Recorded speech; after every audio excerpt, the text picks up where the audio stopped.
Zendikar. We're going to jump into the core canyons. If you watched the last video that I had in this series, I did end up switching my mana out again. I took out those taps because we have a lot of early stuff, and I just don't want that stuff in my way. We have too much contingent on needing to keep a correct rhythm. Don't have lands in this hand. This is good. We've got potentially first turn, either one of those, and then a third turn, and then we should get our fourth turn pretty good. So I'm going to start out attacking because this is an attacking deck. We'll be able to replace this guy before too long. You might want to keep maybe one in the deck with the Elder of Laurels, because sometimes having that one little 1/1 that can pump to a 5/5 unblockable is super fun.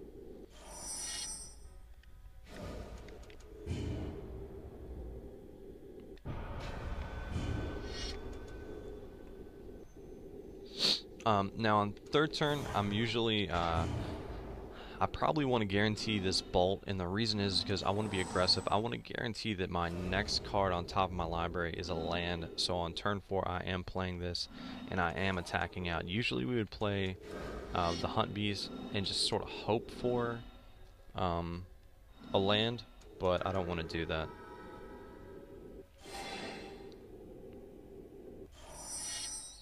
Okay, well, so now that we have the land, we don't have to do that. We can actually go ahead and do the Advocate of the Beast. Swinging in for 1 again. And since we do have the Advocate of the Beast, we can swing in for the 1. And know that he's not going to attack into that 2/3. Again, a 3 toughness in this metagame is actually really huge. Anytime you can put those in your decks, do it. You'll kind of see how frail that 2/1 is. Well, he taps it down, so I guess that changes a little bit, but there's going to be a lot of times that 2/1 just, it won't want to attack in unless it's enchanted or, unless it's boosted in some type of way. I'm going the attacking route because I have 2 forms of removal. I can pretty much assume that his creatures are not going to be able to block next turn. Or they're not going to be able to block and kill it. That being a 5/3 is actually, not a great thing. The Advocate of the Beast, you can see makes it a 6/4. But the 5/3, it's really vulnerable. So you kind of have to make sure that you have stuff to back it up. We have the Advocate of the Beast, the Shock, and the Bolt of Karanos. So. Mountain Walk again. That guy is probably going to die. Mountain Walk basically says that it can attack in, deal its damage if you control a mountain. So if I have a mountain, that guy's unblockable. So he'll be hitting me for every turn. Okay, there's a lot of ways that we can handle this. Let's see. We can either bring this guy out and have the Shock, or we can play the Bolt of Karanos, and which I think is actually the weakest. So let's do this. Let's go ahead. I want to see if I can get tricky. So I'm going to go ahead and attack in first with this, and this. We're going to hold that back, actually, because that can kill 3 of his creatures, and I don't want him taking the 8 here and then hitting me for 7. I want to be ahead of him, so. Okay, now here's a little trick. He blocked with this creature and this creature, which is enough to kill it. So what I'm going to do, I'm going to use the Shock to kill one of them. And because of that, I pretty much made him, force blocked him to block with a 2/1, which is something that he would not have done otherwise. Creating a new threat. And then from here on out, I'll probably be putting all the counters on this guy.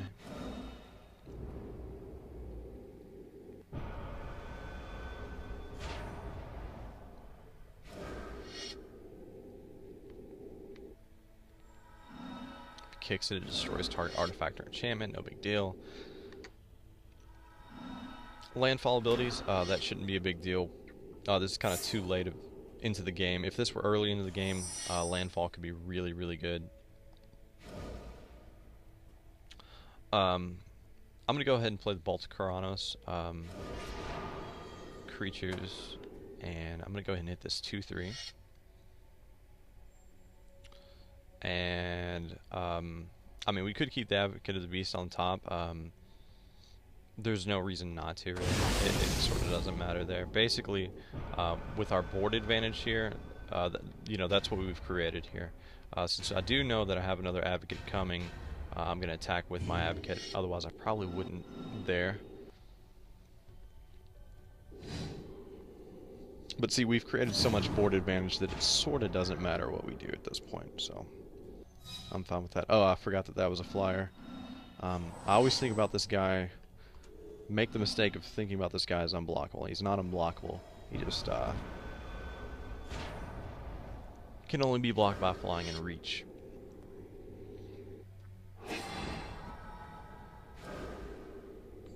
What'd that, return a land to your hand? Return a permanent.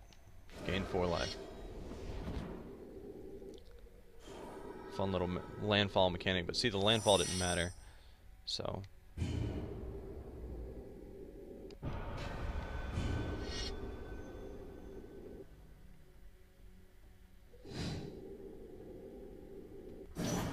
Alright, now I'm kind of tired of the 7 dude getting, you know, being the only dude that gets blocked. So I'm gonna put some other counters on this other one. That way I've got 2 aggressive creatures out there, rather than a medium-sized one and a large one.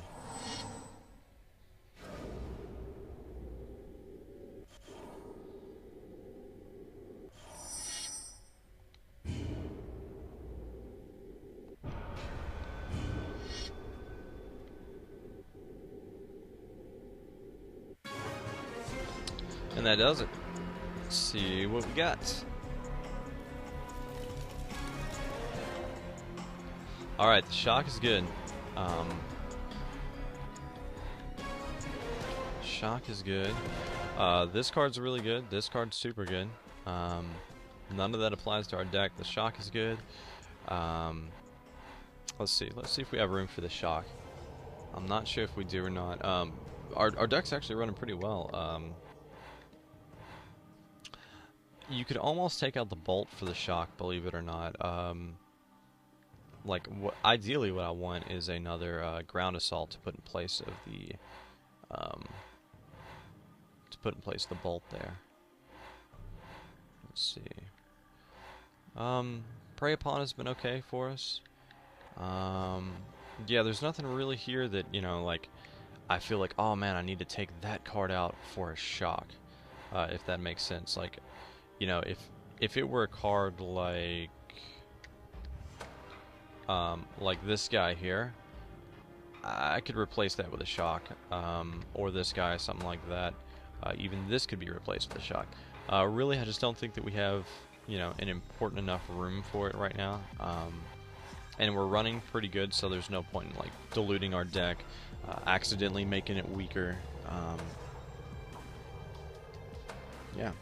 Continuing on in Zendikar. And we are going to encounter the Roiling Plane. Not rolling, roiling. The hostile core. Alright. It's just like this game loves to give me 1 land and make me mulligan first turn. Okay, we haven't seen a first turn, second turn play in a while, so we're going to keep this hand just for fun. Hopefully it actually turns into something a little stronger. But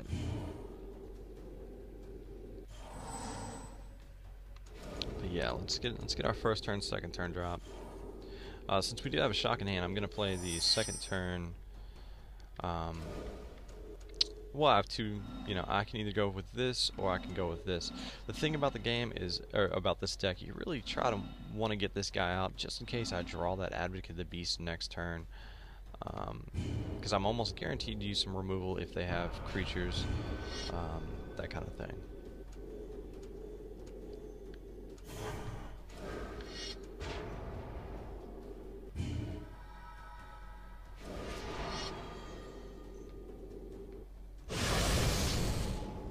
Apparently the Roiling plane did not like that 1/1 being unblockable.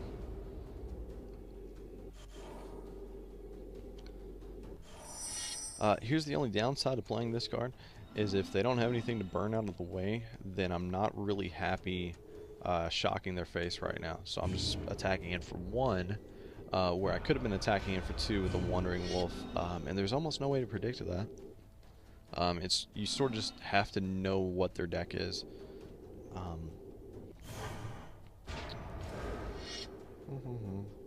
It's alright, next turn. He'll probably drop something in my way, and then I should be able to shock it out of the way, maybe. Nope. That's fine. I'll just, you know, keep putting damage in. That's cool.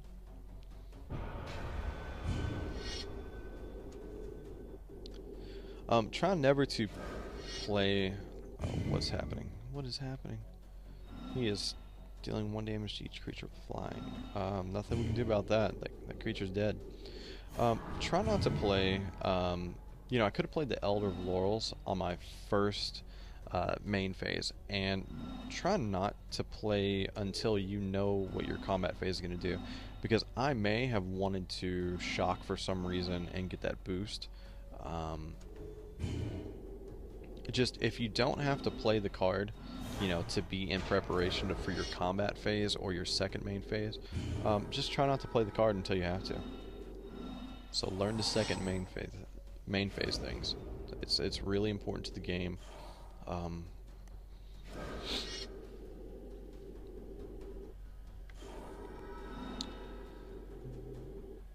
damage target player. Alright.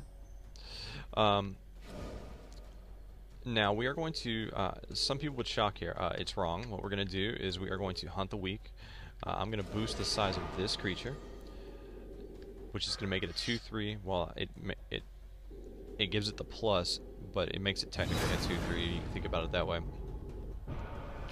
And then gives the +3/+0 from the Killing Fiend, and we get a 7 swing in. Now if we get a couple more lands here, we get the Charmbreaker Devils, we can use this shock and the Hunt of the Weak to make happiness happen. Bam. He doesn't like that. That's good. He shouldn't like that.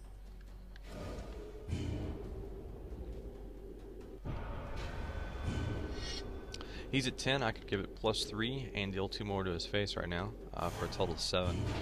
But it's not lethal, and I don't know what he's going to play. So again, you know, save these until you need them.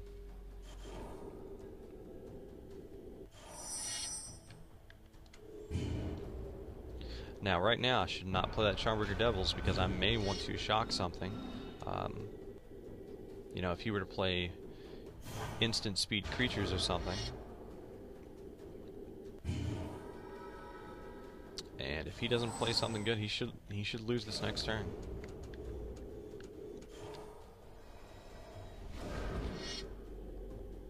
That's not good.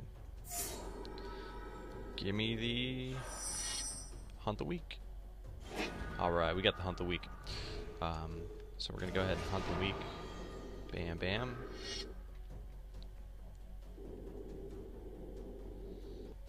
And we could just swing in for lethal, but I'm going to go ahead and go players and just rub this in and get another boost to the Killing Fiend and the Charmbreaker Devils, and then swing across for 20, because you just need to see how quickly these 2 cards can get out of hand. And remember to attack. Please do not pass up your combat phase. You will be sad. I've made that mistake. Sometimes you get a little too anxious. You skip your phase. Alright, let's see what we got in the booster. Alright, Killing Fiend. Whoops, skipped it. This guy, landfall, life gain, no big deal. We don't have any creatures. We don't have a lot of creatures with power 2 or less to make that important. The Killing Fiend is definitely going in our deck. This card is really good if you're playing the green-white token deck that I suggested. Burning Anger. This may actually incorporate into our deck later on. We will, once we get, you know, pretty much everything maxed out, we're going to try and find a spot for this. And the reason being is because with those Hunt Beasts in play, this is unstoppable damage. It's a combination that I found really early in the game, playing through the first time, and yeah, it's nasty. So let's go ahead and find our spot for that Kiln Fiend. And we also have to be mindful that the more Kiln Fiends we have in here, the more instants and sorceries we also need in. So that's like a card like this. Believe it or not, the Krinko's Command may actually start to be stronger, because you want to keep your synergy up. So the card that we're removing, the question is what's more important, the Wandering Wolf or the Battering Crassus? Really, this slows down the synergy of the deck. We're just going to have to remove that. That's all there is to it. Let's go ahead and drop this guy. He's a welcome addition to our deck. We got 3 of him now. That's cool. That's it. That's it for this video, guys. Hopefully you're enjoying this series. I really hope that you do. I'm having a whole lot of fun doing these recordings and everything, and I'm getting a ton uploaded. So keep playing. If you have any questions, again, ask me in the comments, and I've got more videos to come.